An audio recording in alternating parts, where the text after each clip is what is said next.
আজকে আমি রান্না করব পটল চিংড়ি।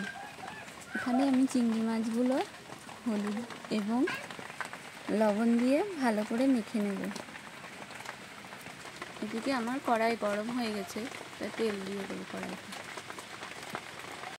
তেলটা গরম হয়ে গেছে, এর মধ্যে চিংড়ি মাছগুলো দিয়ে দেবো।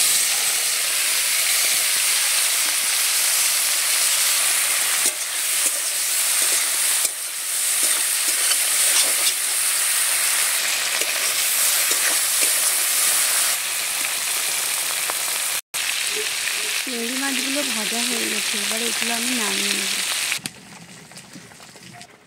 এবারে আগে থেকে কেটে রাখা পটলগুলো ধুয়ে পরিষ্কার করে নিয়েছি। এবারে এগুলো আমি তেলে ভেজে নেব।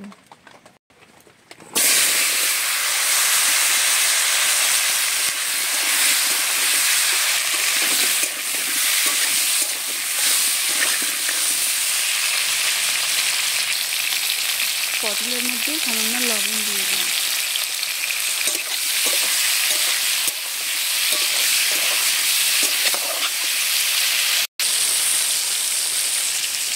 পটলগুলো ভাজা হয়ে গেছে, এবার এগুলো আমি নামিয়ে নেব।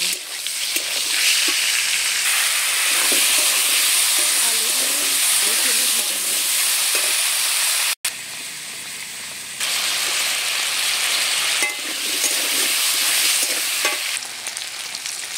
এবারে দিলাম এর মধ্যে আমি লবণ।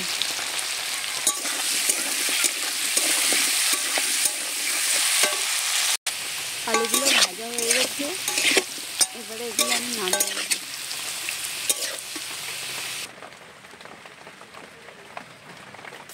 তেলের মধ্যে আমি শুকনো লঙ্কা আর তেজপাতা ফোড়ন দেব। এবারে আমি একে একে আদা বাটা, রসুন বাটা দিয়ে দেবো।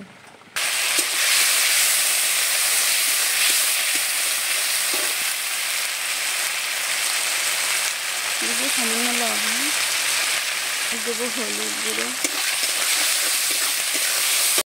এবারে দেবো গুঁড়ো লঙ্কা।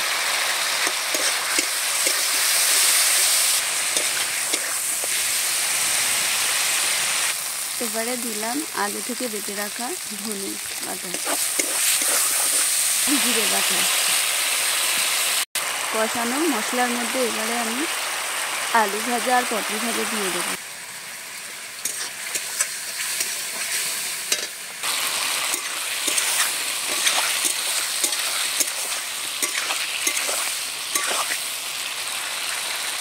ভালো করে এটাকে কষিয়ে নিতে হবে।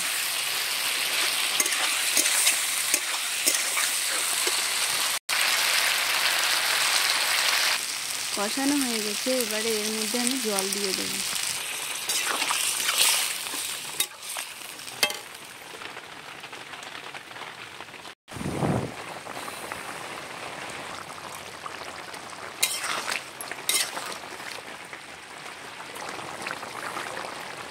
তরকারিটা হতে থাক, ততক্ষণে আমি গোটা গরম মশলাটা বেটে নিই। মশলাটা বাটা হয়ে গেছে।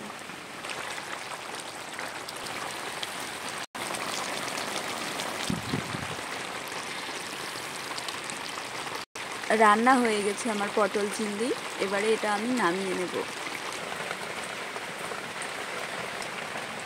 এভাবে আপনারাও বাড়িতে বানিয়ে দেখতে পারেন পটল চিংড়ি।